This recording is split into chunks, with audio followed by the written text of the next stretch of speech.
What is going on, guys? Welcome back to the farm. We got a good one here for you today. We're going to talk a little bit about what powers our electric fence here. Thought it would be fitting to share this today. It is a windy day here. We have definitely some strong gusts, power outages all over the place. You can see my camera shaking a little. We lost power yesterday here, but our fence Energizer does not skip a beat. It is not grid dependent. As you can see, the solar panel right here to my left. We're going to talk a little bit about what juices our fence here. It's certainly the heartbeat to our all our fencing system here. It's all connected to this one, and I just checked the voltage here a little bit ago. We're running pretty hot here this afternoon, but let's go ahead. We'll dive in and I'll show you guys kind of the breakdown, how this thing was set up. I will give credit to my dad on this one again. As many times he helps us out here. This was his design, but we'll walk through it here. It is a pretty simple setup, and we'll dive in under the hood right now.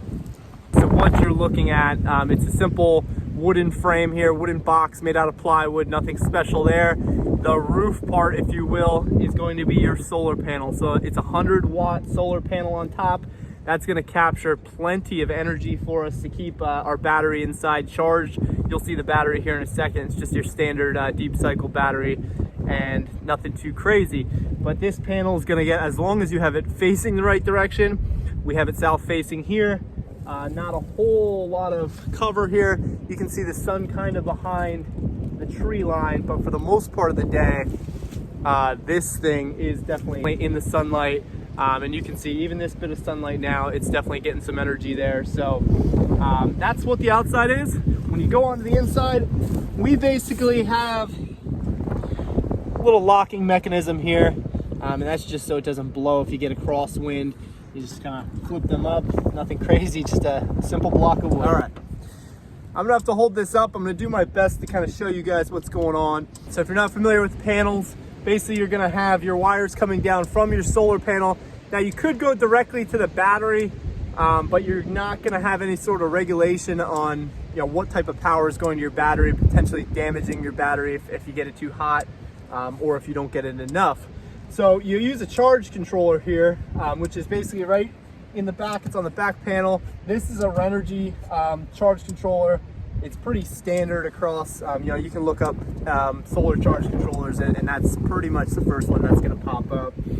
But anyway, that is going to regulate the charge. So in the event that you're getting constant sunlight or you're getting a lot of power to it, or your solar panels are just too big for the battery size, you're not gonna destroy your battery there.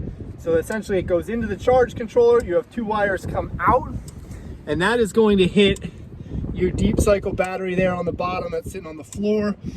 Very similar. A lot of you guys will be familiar with this. You basically have your clips on there, pretty much a car battery, guys. And then those wires, you see your hot and your ground, that is actually gonna go over to our Cyclops. Now the Cyclops is a fence Energizer. That is what it's designed for. All this other stuff has multiple applications, but the Cyclops is for electric fencing. Right here we're using a 6.3 joule. Essentially that's going to output 5 joules in voltage. There's always debates on that, on how that goes back and forth. You basically have to figure out what size fence you have, how many strands, the distance, and so forth. There's a lot that goes into it that we're not going to go into today. But we figured here that this Energizer would power us sufficiently, and it definitely is. I just read 9,600 volts a couple minutes ago, and I'm hoping when I show you guys we get the same, because that's a pretty hot fence. Our sheep are not going anywhere. And then we can run a lot of cross paddocks off of this. We can tie in, in a lot of different areas. Now there are some downfalls to this, obviously, and I'm gonna close the lid here because I'm kind of tired of holding it up. There are some downfalls, and basically if you don't get sunlight, if you're in an area where you don't get a lot of sun, your battery will go dead. A couple weeks ago, we actually did have that issue here. We just had a lot of cloudy days, a lot of rain. Our December was very rainy here on the farm. So you do have that issue. Basically the way to do it is to have 2 batteries and cycle them out, if needed. But honestly, that was the only time, I believe, that this Energizer went dead on us. Right now, I don't know if you can hear it. I'll open it back up for you. You can hear it clicking away.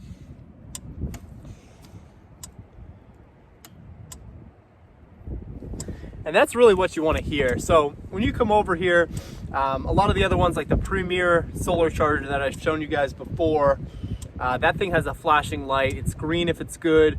It flashes red and green if the charge is getting a little low, and it goes red if the battery's basically dead.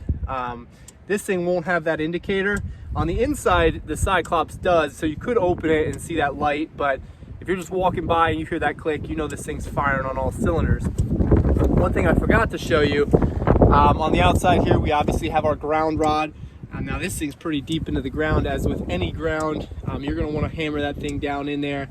And then the other part here just ties into your fence, the hot wire. So with any fence, when you're kind of sizing it and figuring out, you know, the power of your Energizer and so forth, you got to take into consideration, you know, what wires you're going to charge and what not. Usually you don't need to charge every wire on your fence. We actually did go ahead, we charged the bottom 3 because they're all really close together and they're all tight to the ground. That was really in defense of any sort of predator that would come through here. For the most part, they're gonna try to go under rather than over. The top wire, we didn't even energize here. Our sheep aren't gonna go over. They could theoretically probably get over this fence, but they're not going to test that. So basically all the bottom wires are energized. But depending on the animals, depending on your region, you know, you might have your fence spaced a little further apart than we do. You might have it tighter. It all depends. So you really have to kind of think through what you're going to energize. And obviously that's all going to play into kind of your energy situation here. So if we had an Energizer that was too small, we'd only be able to power a couple lines to really go this whole perimeter. This whole perimeter, I'd say it's about a 3-acre pasture that we have fenced here. And again, it's 6 strands. So that's a lot of fence, a lot of wire that's run. And then you also have to take into consideration if you have any material, any high grasses, brush, branches, that stuff's all gonna ground your wire out. So it's all things to think about in kind of your area and your setup. But anyway, let's go ahead and get a reading on where we're at here today. I already got my charger in. I'm not gonna plug this thing. I already did a video review on this All Sun digital tester. If you guys are interested, check that one out. Let's get a reading. And we are at 8,700, 8,800. So we're right around 87, 8,800. Pretty good for us.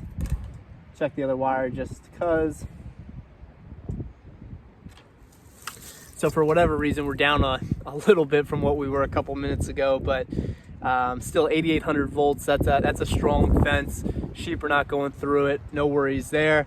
I check this thing about once a week just to make sure we're good. I walk the fence line all the time. That is important, especially if you're in a wooded area like we are here, where you have, you know, a lot of trees on your fence line. All it takes is one, guys. Your fence is going to be down. Your animals are going to be out. So important to keep a hot fence. I thought it would be cool to kind of show you guys how we do that today. One of a few solutions we use here. You guys have seen the Premier Energizer before.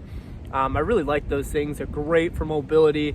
You can kind of pick them up and go wherever. Where this is going to be more permanent, more of a permanent fixture. Now, when we fence the pasture across the street, that's about close to 5 acres over there. When we fence that one, we're probably going to end up building another one of these. I don't think, well, for one, we're not going to be able to get the wire across the road. And I just don't think this would provide enough power to do all that as well. But for the size that we're dealing with right here, this thing is perfect. Again, it's a Cyclops Energizer on the inside. That is recommended by Greg Judy. If you're not familiar with Greg Judy, look him up. He'll be the first name that pops up on your YouTube channel, way above us. And he's definitely the guy to go to when it comes to fencing and when it comes to moving livestock around. So check that out as well. I will put a link below for the Cyclops Energizer if you guys are interested. Definitely check that out. And again, I just want to show you that today. Hope you guys found that interesting. If you have any questions for us on it, definitely drop it below. We will be sure to get back to you on that. And as always, guys, if you like what we're doing, hit that subscribe button, show us your support. We really, really appreciate it. Give us a thumbs up, like, share, comment, question, you name it. Guys, thank you for watching so much. Have a great rest of your day.